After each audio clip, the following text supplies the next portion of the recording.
Você abre o capô, olha o reservatório do fluido de freio e pensa: tá no nível, então tá tudo certo. E é exatamente aí que mora o perigo, porque o fluido de freio é um daqueles itens que podem estar bonitos por fora, sem baixar quase nada, e mesmo assim já terem perdido a capacidade de trabalhar quando você mais precisa. Aí o susto vem numa descida de serra, num trânsito pesado, numa frenagem repetida, e o pedal muda, às vezes fica mais longo, às vezes fica esponjoso, às vezes parece normal até a hora em que esquenta e a frenagem some um pouco. E não é drama, é física, química e um detalhe que muita gente ignora. Se você chegou aqui procurando troca do fluido de freio no Volkswagen T-Cross, a sua dúvida provavelmente é bem prática. Quando trocar? Qual fluido comprar? Se dá para fazer em casa? Quanto vai? E como não transformar uma manutenção simples em um problema com ar no sistema, pedal baixo ou luz de ABS e controle de estabilidade no painel? E a parte mais traiçoeira é que o carro pode estar freando ok no dia a dia e ainda assim estar caminhando para uma situação ruim sem avisar. O fluido de freio não é só um líquido que transmite pressão. Ele precisa aguentar temperatura, muita temperatura. Toda vez que você freia, especialmente em descidas longas ou em uso urbano com para e anda, o conjunto esquenta, o calor vai para as pinças, para as pastilhas, para o disco e, inevitavelmente, para o fluido. E aí entra o ponto central. A maioria dos fluidos de freio usados em carros de passeio é higroscópica, ou seja, absorve umidade do ar ao longo do tempo. Não é porque entrou água de uma vez. É um processo lento, inevitável, que acontece por microtrocas de umidade através de mangueiras, vedadores e até na abertura do reservatório, quando alguém completa ou confere. E por que isso importa? Porque a água no fluido derruba o ponto de ebulição. Em outras palavras, o fluido fervilha mais cedo. E quando o fluido ferve, ele forma bolhas de vapor. Vapor é compressível. A pressão que deveria ir direto para as pinças vira compressão de bolhas. Resultado: pedal mais fundo, sensação de esponja e perda de eficiência. E o pior, isso pode aparecer só em condição severa. No trajeto curto até o mercado, nada denuncia. Na serra, aparece. Além disso, umidade no sistema favorece corrosão interna. E corrosão interna não dá aviso sonoro. Ela vai atacando componentes por dentro, cilindro mestre, válvulas, canais e partes do conjunto hidráulico do ABS/ESC. A conta, quando chega, costuma ser bem mais cara do que a troca preventiva do fluido. Mas meu fluido está clarinho. Cor não é diagnóstico confiável. Fluido pode escurecer por contaminação e calor, mas também pode estar com umidade alta e ainda parecer aceitável. E o nível no reservatório também engana. Ele não baixa porque o sistema é fechado. Quando o nível baixa, muitas vezes é por desgaste de pastilha, porque o pistão fica mais para fora e puxa mais fluido para a pinça. Ou por vazamento, que aí já é emergência. Então, usar não baixou como sinal de que está bom é uma armadilha comum. Quando é que você deveria se preocupar de verdade? Se o carro já passou um bom tempo sem troca, se você não sabe quando foi a última, se o pedal está mudando de comportamento, se você sente o pedal mais longo em frenagens repetidas, se o carro pega muita serra, muito trânsito pesado, ou se você abriu o sistema por qualquer motivo. E tem um detalhe: completar não resolve. Completar só aumenta o volume, mas não remove a umidade e a contaminação do fluido velho que está nas linhas e nas pinças. É como colocar água limpa num aquário sujo sem trocar a água de verdade. Agora vem a parte que mais gera dúvida. Qual fluido usar? Muita gente escolhe pelo preço, ou pelo DOT mais alto é sempre melhor. E aí começa a confusão. O que manda é a especificação correta e a compatibilidade com o sistema do carro. Em geral, carros como o T-Cross usam fluido à base de glicol. normalmente dentro das classificações DOT4, e o ideal é seguir o que está no manual do proprietário ou na tampa do reservatório, quando houver indicação. Não é só DOT4 qualquer. Existem variações de DOT4 com diferentes características de viscosidade e desempenho em temperatura, e algumas montadoras também têm normas internas. Se você não tem certeza, a regra segura é: consulte o manual do seu carro e compre um fluido de marca confiável, lacrado, dentro da especificação exigida, e evite misturar especificações por impulso. Misturar é outro erro clássico. DOT3 e DOT4, por exemplo, costumam ser miscíveis por serem da mesma família, mas isso não significa que é uma boa ideia fazer um coquetel sem critério. Você pode degradar o desempenho final e perder a previsibilidade. E tem um tipo que é um capítulo à parte. DOT5, a base de silicone, que não é compatível com sistemas projetados para glicol. Colocar o fluido errado pode causar problemas sérios de vedação e funcionamento. Então, aqui não tem heroísmo. Fluido certo, do jeito certo. E tem mais um detalhe que pouca gente respeita. Frasco aberto é praticamente um convite para a umidade. Se você compra um frasco, abre, usa um pouco e guarda para daqui a alguns meses. Ele já começou a absorver umidade do ar. Não é que vire água, mas perde qualidade. Para freio, o barato sai caro. O ideal é usar fluido novo, de frasco lacrado. E o que sobrar, dependendo do tempo e de como foi armazenado, muitas vezes é melhor nem contar com ele para a próxima manutenção. Ferramentas e preparo. Dá para fazer em casa? Dá, se você tiver cuidado, método e aceitar que freio não é lugar para improviso. Você vai precisar de uma chave correta para o sangrador, uma mangueira transparente que encaixe bem, um recipiente para coletar o fluido velho e algo para manter o reservatório sempre no nível durante o processo. Muita gente faz com a ajuda de outra pessoa no pedal. Outras usam sangrador por pressão ou por vácuo. O método por pressão costuma ser mais consistente porque reduz a chance de puxar ar e acelera a troca, mas exige equipamento. O método manual funciona, mas exige disciplina.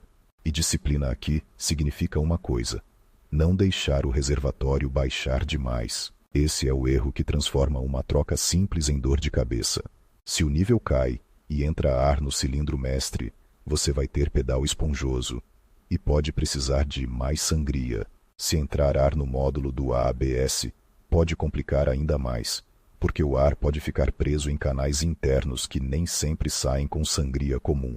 Em alguns casos, para tirar ar do módulo, é necessário acionar rotinas específicas com scanner para ciclar as válvulas e a bombas e, não é sempre, mas é uma possibilidade real quando o sistema seca ou quando alguém deixa o reservatório esvaziar. Antes de começar, proteja a pintura. Fluido de freio é agressivo para a tinta. Um respingo no paralama e você só percebe depois quando mancha. Tenha água por perto para enxaguar imediatamente se cair em alguma superfície pintada. Use luvas e trabalhe com o carro bem apoiado, em local plano, com segurança. Se qualquer etapa te deixar inseguro, não forces. Freio é segurança. Agora, o procedimento lógico, a ideia não é drenar tudo de uma vez, porque o sistema não tem um bujão de dreno como o óleo do motor. A troca é feita renovando o fluido através dos sangradores nas rodas, empurrando o fluido velho para fora e colocando fluido novo pelo reservatório. Você vai ver o fluido velho saindo mais escuro e, em algum momento, o fluido novo mais claro começa a aparecer na mangueira. Esse é um dos sinais de que você está chegando lá. A ordem de sangria é outro ponto que gera discussão. Em muitos carros, a lógica é começar pela roda mais distante do cilindro mestre e ir para a mais próxima, para empurrar o fluido ao longo do caminho. Só que alguns sistemas modernos podem ter particularidades por causa do ABS e do roteamento das linhas. Se você tiver acesso ao procedimento do fabricante, siga. Se não tiver, a lógica tradicional costuma funcionar. Mas o mais importante é manter consistência, não deixar entrar ar e garantir que todas as rodas recebam fluido novo. No método com 2 pessoas, funciona assim: uma pessoa no pedal, outra na roda. A pessoa no pedal pressiona e mantém pressionado. A pessoa na roda abre o sangrador o suficiente para o fluido sair pela mangueira. O pedal vai descer. Quando o fluxo diminuir, fecha o sangrador e só então a pessoa no pedal solta. Isso evita que o sistema puxe ar de volta pelo sangrador. Repetir esse ciclo até o fluido sair limpo e sem bolhas. E entre ciclos, conferir o nível do reservatório e completar com fluido novo. Sempre. Sem exceção. Se você solta o pedal com o sangrador aberto, você pode puxar ar. Se você abre demais o sangrador, pode entrar ar pela rosca. Se você aperta demais na hora de fechar, pode espanar ou danificar a sede e criar vazamento. É um componente pequeno, mas crítico. Use a ferramenta certa, com encaixe bom, e aperte com firmeza, sem brutalidade. E como saber que terminou? Não é só saiu claro. Você quer ver fluido novo saindo em cada roda, sem bolhas, com o pedal ficando firme e alto. Depois de finalizar todas as rodas, o reservatório deve ficar no nível correto, nem acima nem abaixo, e o pedal, com o motor desligado, deve ficar firme após algumas bombadas. Com o motor ligado, o pedal vai descer um pouco por causa do servo-freio, mas deve continuar consistente, sem afundar lentamente. Aqui entra um nuance importante.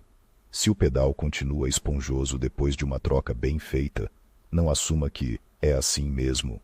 Pode haver ar ainda no sistema, pode haver problema de vedação, pode haver mangueira flexível com comportamento ruim, ou pode ter entrado ar no módulo do ABS. Se acendeu luz de ABS/ESC, se o pedal vai ao fundo, se você percebe vazamento, pare. Não é o tipo de coisa para testar na rua para ver se melhora. Procure uma oficina com experiência e, se necessário, com scanner para fazer o procedimento correto. E falando em ABS e controle de estabilidade, muita gente tem medo de mexer no fluido por causa disso.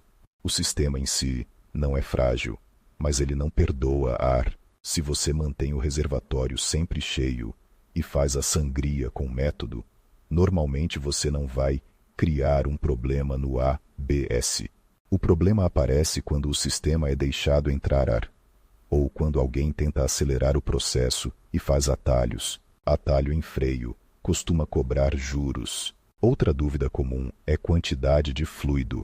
Em uma troca completa, você precisa de fluido suficiente para renovar o que está no sistema e ainda ter margem para purgar até sair limpo.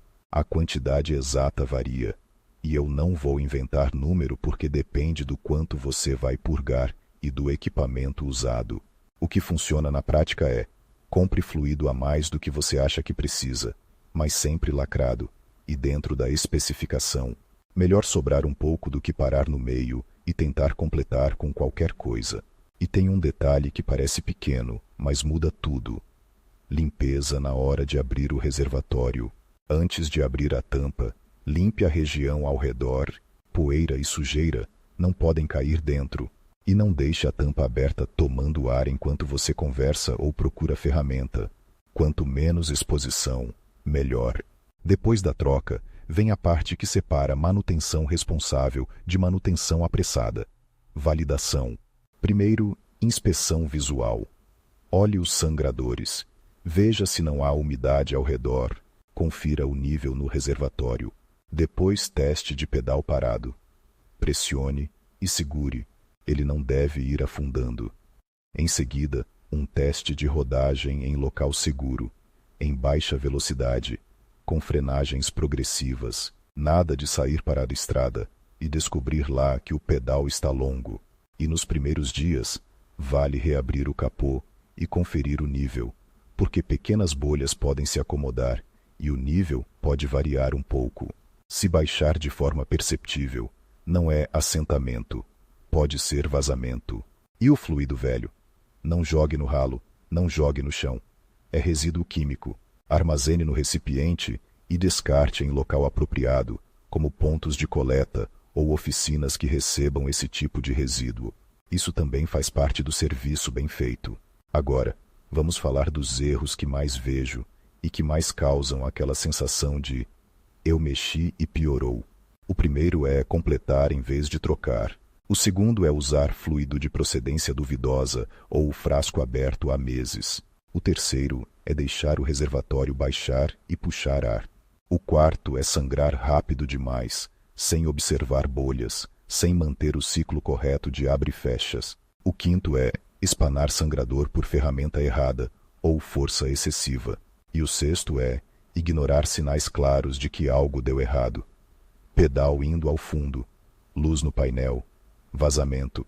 E aqui vai uma verdade que incomoda. Às vezes o carro freia normal, com fluido ruim, até não frear. A diferença entre um sistema saudável e um sistema no limite aparece quando você exige dele, e ninguém escolhe o momento em que vai precisar de uma frenagem forte e repetida. Por isso, a troca do fluido é uma manutenção de segurança, não de conforto. Quando trocar, então, a resposta correta é: siga o intervalo recomendado no manual do seu T-Cross e leve em conta o uso. O uso severo pede mais atenção. Se você comprou o carro usado e não tem histórico, trate como manutenção inicial. E se você tem qualquer dúvida sobre a qualidade do fluido, uma oficina pode medir o teor de umidade com um testador específico. Não é uma sentença absoluta, mas ajuda a tirar a manutenção do campo do achismo. Agora, voltando ao que você realmente quer. Troca do fluido de freio no Volkswagen T-Cross. Sem susto, sem luz no painel e sem pedal esponjoso. O caminho é simples, mas não é relaxado. Fluido correto, frasco lacrado, ambiente limpo, método de sangria consistente, reservatório sempre no nível e validação no final. Se em algum momento você percebe que o sangrador está travado, que a rosca está ruim, que o pedal não firma, ou que apareceu qualquer alerta eletrônico, não insista na tentativa e erro. A economia de hoje pode virar um problema grande amanhã. E tem um último ponto, talvez o mais importante. Freio não é lugar para mais ou menos. Ou está certo, ou está errado. Se você faz a troca com calma, você ganha duas coisas: segurança e previsibilidade. Você sabe como o pedal deve se comportar. Você reduz o risco de fervura em uso pesado. E você protege o sistema por dentro contra a corrosão. E isso vale muito mais do que a sensação enganosa de que o nível está ok. Se você quiser guardar uma ideia na cabeça depois de tudo isso, que seja esta: o fluido de freio não precisa baixar para estragar. Ele estraga em silêncio. E quando você faz a troca do fluido de freio no Volkswagen T-Cross do jeito certo, você não está gastando com manutenção. Você está comprando margem de segurança para o dia em que o carro vai ser exigido de verdade.